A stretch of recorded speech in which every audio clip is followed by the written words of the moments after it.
বাংলার জমিনে আমরা আলেম ওলামাদেরকে দেখতে পারি না, চিনতে পারি না। ভারতের ভিতরে গিয়েছিলাম, লক্ষ লক্ষ মানুষদেরকে সামনে পেয়েছিলাম। আমার কথা বলে না, আমার দাদার কথা বলে না, তারা শুধু বলে আপনারা একজন উজ্জ্বল নক্ষত্র হেরেছেন, হারিয়েছেন, যার নাম আল্লামা দিলওয়ার হোসেন সাঈদী। কথা বলুন ঠিক কিনা? না? আল্লাহ রাব্বুল আলামিন বলছেন, ইন্না আকরামাকুম ইনদাল্লাহি আতকাকুম। বলেন আল্লাহু আকবার। আর একটু জোরে বলেন আল্লাহু আকবার। আল্লাহু আকবার ধ্বনি দিতে আমাদের কি কোনো সমস্যা আছে? আমাদের কোনো ভয় আছে?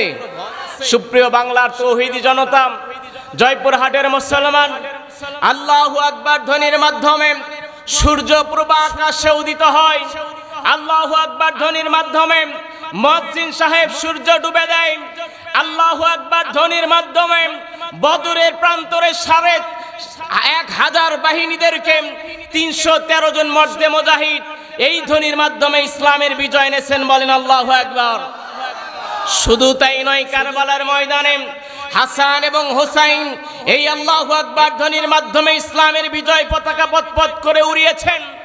আজও যদি বাংলার জমিনের ভিতরে এই আল্লাহু আকবারের ধ্বনি আমরা সজোরে দিতে পারি, হাদিসের ভিতরে নবী বলছেন ওই সকল মানুষের হার্টের যদি সমস্যা হয় আল্লাহ তাআলা ভালো করে দেয়। বলেন আল্লাহু আকবার। এই জন্য আল্লাহকে খুশি করার জন্য, শয়তানকে বিতাড়িত করার জন্য, আল্লাহর রাজি খুশি করার জন্য নিজেদের সর্বস্ব বিলিয়ে দিয়ে আমরা সকলে আল্লাহর নামে তাকবীর দেব। কারা কারা রাজি আছে আল্লাহর নামে দুহাত তুলে দেখান। লিল্লাহি তাকবীর, লিল্লাহি তাকবীর।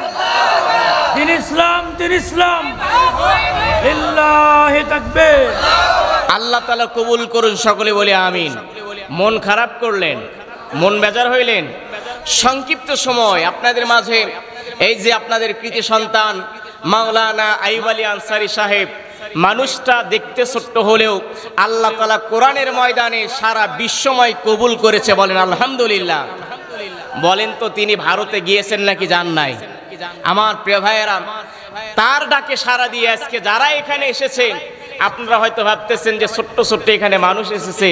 উত্তরবঙ্গের মাটি ও মানুষের প্রিয় বক্তা আলহাজ মুফতি মাওলানা বজলুর রশিদ চাচা তিনি উপস্থিত। বলেন আলহামদুলিল্লাহ। আমার প্রিয় ভাইয়ের আব্দুল সালাম যুক্তিবাদী সাহেব উনিও উপস্থিত। বলেন আলহামদুলিল্লাহ। জুলফিকার আলী ভাই তিনি সারা বাংলাদেশ চষে বেড়ান, তারা এখানে উপস্থিত আছে। বলেন আলহামদুলিল্লাহ।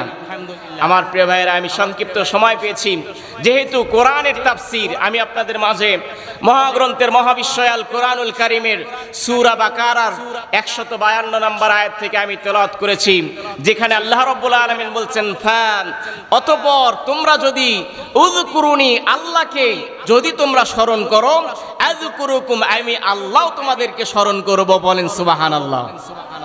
আমার প্রিয় ভাইয়েরা, কোরআনের কথা বলছে যে স্মরণ করতে হবে। কাকে করতে হবে বলেন? আল্লাহকে যদি স্মরণ করি, আল্লাহ আমাদেরকে যত বিপদ আপদ মুসিবত আছে ওই মুহূর্তে রক্ষা করবে। বলেন সুবহানাল্লাহ। কেমন করে? এই ফাযকুরুনি, এই জিকিরের অর্থ কোরআনের ভিতরে এসেছে 5টা। এর ভিতরে 1 নাম্বার জিকিরের অর্থ হলো কোরআন। 1 নাম্বার জিকিরের অর্থ কি বলেন? আল্লাহ রাব্বুল আলামিন কোরআনের ভিতরে বলছেন, ইন্না নাহনু নাযালনা যিকরা ওয়া ইন্না লাহু লাহাফিজুন। আর একটু জোরে বলেন আল্লাহু আকবার।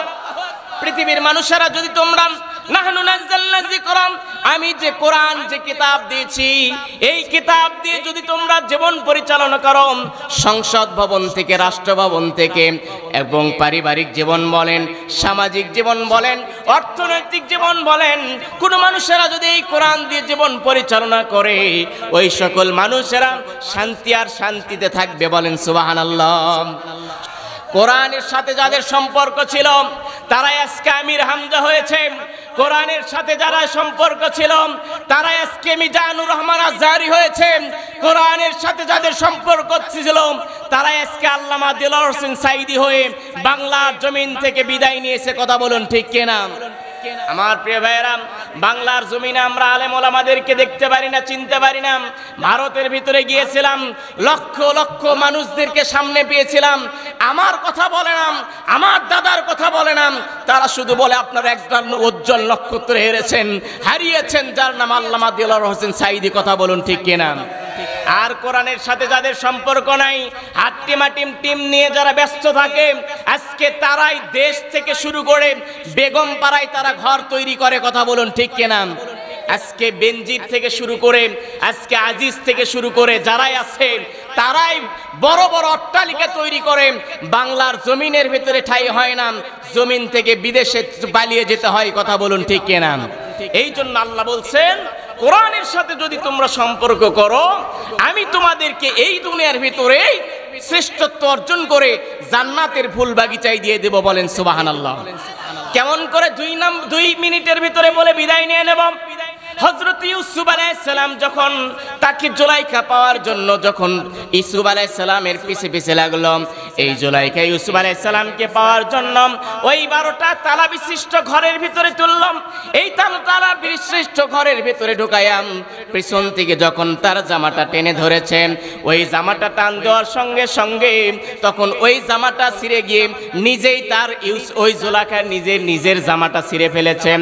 এক পর্যায়ে ইউসুফ আলাইহিস সালাম বলছেন, আল্লাহ এই মুহূর্তে আমি কি করব? আল্লাহ আপনি আমাকে সমাধান দিয়ে দেন। আল্লাহ আমরা যদি ওই আল্লাহকে ডাকতে পারি, বলেন তো বিপদ থেকে উদ্ধার ওই আল্লাহ করতে পারে কি পারে না? বলেন সে আল্লাহ আমাদের কয়জন? সেই আল্লাহ ইউসুফ আলাইহিস সালামের সময় ছিল, এখনো আছে না নাই? জোরে বলেন আছে না নাই? ইউসুফ আলাইহিস সালাম বললেন, ফাযকুরুনি আযকুরুকুম ওয়াশকুরুলি ওয়ালা তাকফুরুন।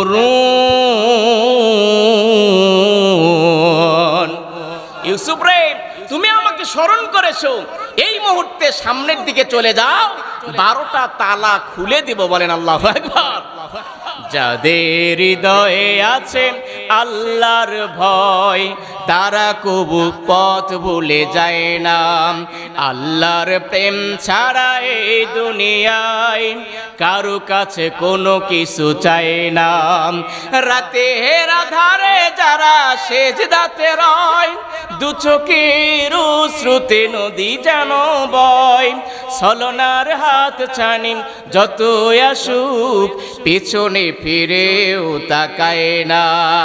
এই জন্য জয়পুরহাটের মুসলমান সর্বশেষে বিদায় নেওয়ার সময় আপনাদের মাঝে বলছি, এই কোরআনের সাথে থাকবো, এই কোরআনের রাজ কায়েম করব। এই কোরআনের জন্য যদি আমাদের জীবন বিলিয়ে দিতে হয়, এই কোরআনের জন্য যদি রক্ত দিতে হয়, এই কোরআনের জন্য রক্ত দেব, জীবন বিলিয়ে দেব, ফাঁসির কাস্টে ঝুলিয়ে বিদায় নেব। কারা কারা রাজি আছেন আল্লাহর কাছে দুহাত তুলে দেখান। লিল্লাহে তাকবীর। আল্লাহ তাআলা সবাইকে কোরআন মাফিক জীবন গড়ার তৌফিক দিন। সকলে বলি আমিন।